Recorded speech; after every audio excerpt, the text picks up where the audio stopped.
Hello friends, welcome back to Padhai Wala YT. आज की हमारी वीडियो का टॉपिक है केमिकल रिएक्शन एंड इक्वेशन।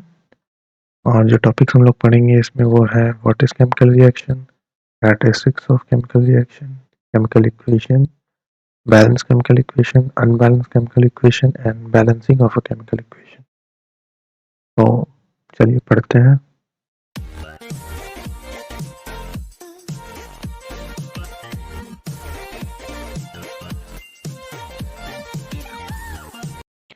सबसे पहले आइए देखते हैं केमिकल रिएक्शन होता क्या है। The transformation of one chemical substance into other chemical substance is known as chemical reaction.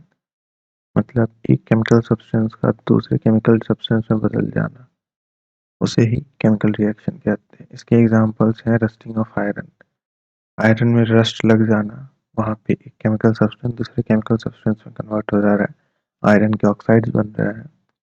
The setting of milk into curd, दही जमना दूध से, वहाँ पे भी केमिकल रिएक्शन है। ठीक है। डाइजेशन ऑफ फूड, हमने अपने बायोलॉजी में देखा है कि वहाँ पे कितने तरीके के केमिकल रिएक्शन होते हैं। रेस्पिरेशन एक्सेट्रा, ऐसे बहुत सारे प्रोसेसेस हैं जिसमें केमिकल रिएक्शन इन्वॉल्व होता है। In a chemical reaction, a new substance is formed which is completely different in properties from the other original substance। ठीक है। केमिकल रिएक्शन में क्या होता है कि एक नया सब्सटेंस बनता है जो कि completely डिफरेंट होता है प्रॉपर्टीज में ओरिजिनल जो सब्सटेंस था उसके। Only a rearrangement of atoms takes place in chemical reaction। Chemical reaction में होता क्या है कि रीअरेंजमेंट होता है सिर्फ एटम्स का। The substance which take part in chemical reaction are called reactants। Reactants क्या हैं? जो टेक पार्ट लेते हैं किसी रिएक्शन में। The new substance produce as a result of chemical reaction are called product. जो नया सब्सटेंस बन रहा है केमिकल रिएक्शन में उसे प्रोडक्ट कहते हैं। यहाँ पे एक इक्वेशन लिखी हुई है, zinc plus H2SO4 reacts to form zinc sulphate and hydrogen gas. ठीक है। तो यहाँ पे जिंक और H2SO4 हमारे रिएक्टेंट्स हैं और ZnSO4 और H2 हमारे प्रोडक्ट है। ठीक है। Now let's see characteristics of chemical reaction.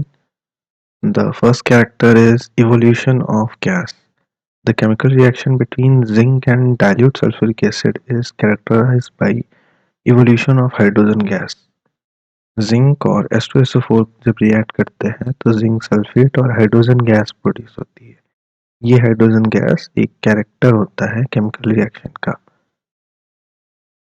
Then second, हम कैसे पहचान सकते हैं केमिकल रिएक्शन हो रहा है? Change in colour. The reaction between citric acid and purple colored potassium permanganate solution is characterized by change in color from purple to colorless। Citric acid जब potassium permanganate solution के साथ react करता है तो वहाँ पे कलर चेंज होता है पर्पल से कलरलेस। तो कलर चेंज से हम पता लगा सकते हैं कि केमिकल रिएक्शन कंप्लीट हो रही है। The chemical reaction between sulphur dioxide gas and acidified potassium dichromate solution is characterized by presence by a change in color from orange to green। जब सल्फर डाइऑक्साइड और एसिडिफाइड पोटेशियम डाइक्रोमेट रिएक्ट करते हैं तो वहाँ पे change in colour होता है orange to green. ठीक है। तो इससे भी हम पता लगा लेते हैं कि वहाँ पे केमिकल रिएक्शन हो रही है। देन थर्ड कैसे पता कर सकते हैं कि change in state of substance. The combustion reaction of candle wax is characterized by a change in state from solid to liquid and gas। ठीक है। यहाँ पे जो स्टेट है सब्सटेंस का, कैंडल का, वो चेंज हो रहा है। पहले कैंडल सॉलिड थी, फिर वो लिक्विड में कन्वर्ट होती है और लिक्विड से गैस। ठीक है। होता कैसे है? Because the wax is solid, liquid is formed by the combustion of wax, whereas carbon dioxide produced by the combustion of wax is a gas। ठीक है। तो इतनी चीजें वहां पे चेंज हो रही हैं। नेक्स्ट आते हैं change in temperature. The chemical reaction between quick lime water to form slate lime is characteristics by change in temperature. ठीक है। जो केमिकल रिएक्शन होता है क्विक लाइम वाटर का स्लेट लाइम में, वहां पे टेम्परेचर का चेंज होता है। ठीक है। The chemical reaction between zinc granules and dilute sulfuric acid is also characterized by change in temperature। वहाँ पे भी टेम्परेचर राइज होता है जब जिंक ग्रैन्यूल को हम डाइल्यूट सल्फ्यूरिक एसिड में डालते हैं। देन फिफ्थ क्या है, formation of a precipitate.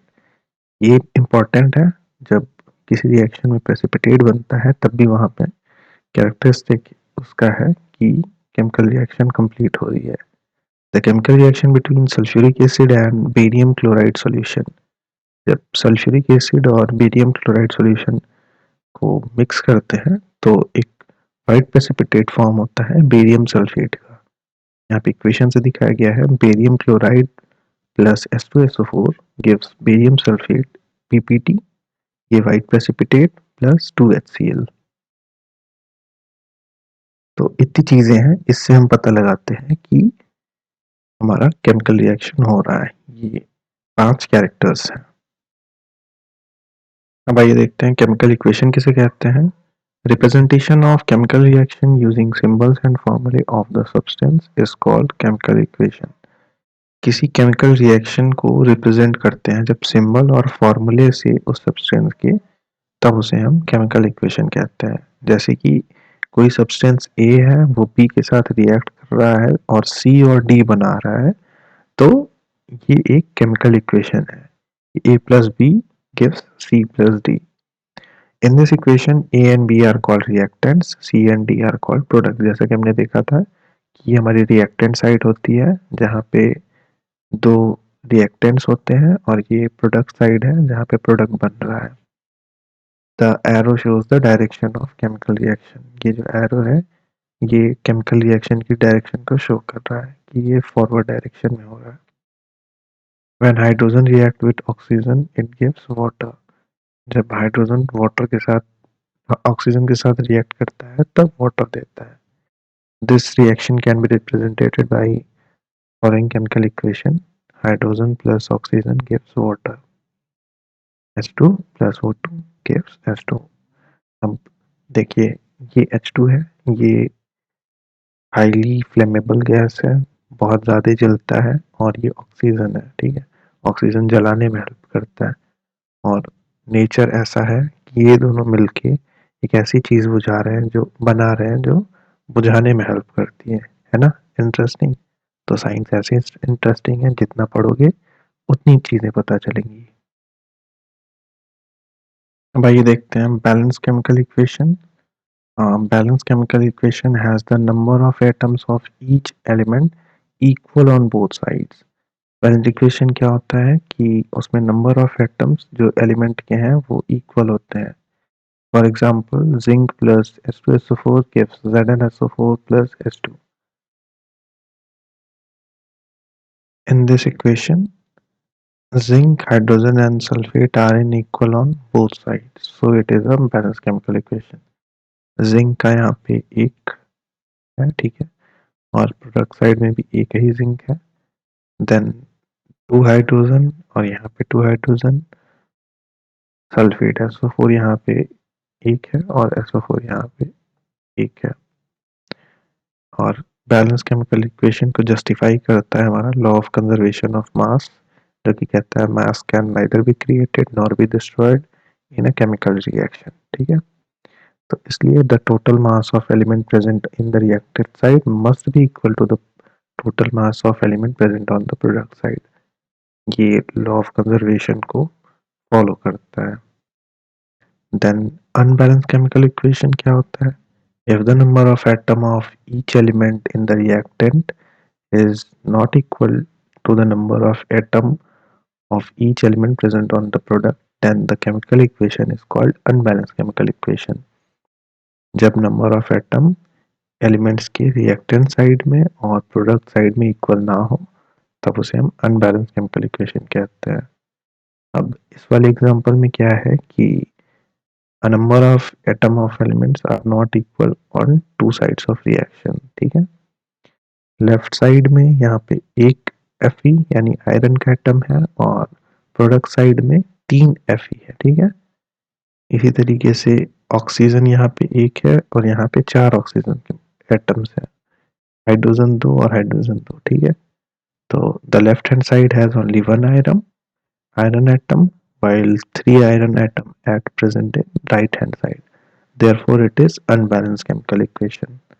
Unbalance equation की पहचान ही यही है कि वहां पे एटम्स की संख्या इक्वल नहीं होगी। अब जब कोई चीज सही नहीं है, यानी एटम्स की संख्या अगर इक्वल नहीं है, तो उसे हमें सही भी करना होगा, और उसी सही करने के तरीके को बैलेंसिंग कहते हैं। ठीक है, तो बैलेंस द गिवन और chemical equation, follow these steps. ठीक है, तो मान लीजिए ये हमारा पिछला एक एग्जांपल है जहाँ पे आयरन और वाटर रिएक्ट करके Fe3O4 प्लस H2 बना रहे थे। तो करते क्या है कि सबसे पहले जितने एटम हैं पूरे इक्वेशन में, ठीक है, इसको लिख लेते हैं। तो कौन कौन से एटम है? आयरन है, हाइड्रोजन है और ऑक्सीजन है। ठीक है, अब रिएक्टेंट साइड में कितना कौन सा है वो पहले इधर लिख लो। ठीक, तो आयरन एक है, एक एटम है, लिख लिया। हाइड्रोजन दो एटम है, यहाँ लिख लिया। और ऑक्सीजन एक एटम है, ये भी लिख लिया। अब प्रोडक्ट साइड में देखते हैं, तो तीन आयरन एटम, दो हाइड्रोजन एटम और चार ऑक्सीजन एटम। ठीक है, तो अब क्या करेंगे कि पहले आयरन को बैलेंस करेंगे। ठीक है, कैसे बैलेंस करेंगे? इस साइड तीन आयरन लगा देंगे। ठीक है, तो तीन आयरन ये बैलेंस हो गया। ठीक, अब इधर जब तीन आयरन लगा दिया तो ये आयरन तो बैलेंस हो गया। ठीक है, अब देखते हैं हाइड्रोजन। तो हाइड्रोजन तो दो और दो दोनों साइड है, लेकिन ऑक्सीजन यहाँ पे एक है और इधर चार है। ठीक, तो क्या करेंगे, यहाँ पे चार लगा देंगे, तो ये 4s2 हो जाएगा। इससे हमारा ऑक्सीजन तो 4 हो जाएगा, लेकिन हाइड्रोजन कितना हो जाएगा? 8। ठीक है, अब 8 हो जाएगा तो इधर 4 है, यानी इधर 2 है, तो यहाँ पे भी 4 से मल्टीप्लाई कर देंगे तो 4 टू जा 8 हाइड्रोजन एटम हो जाएगा। तो वही हमारा ये बैलेंस केमिकल इक्वेशन कैसे लिख लेगा?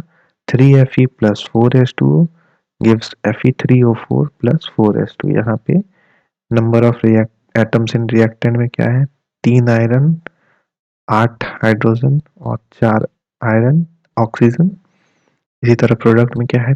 तीन आयरन, आठ हाइड्रोजन और चार एटम। अब ये हमारा एक बैलेंस केमिकल इक्वेशन है।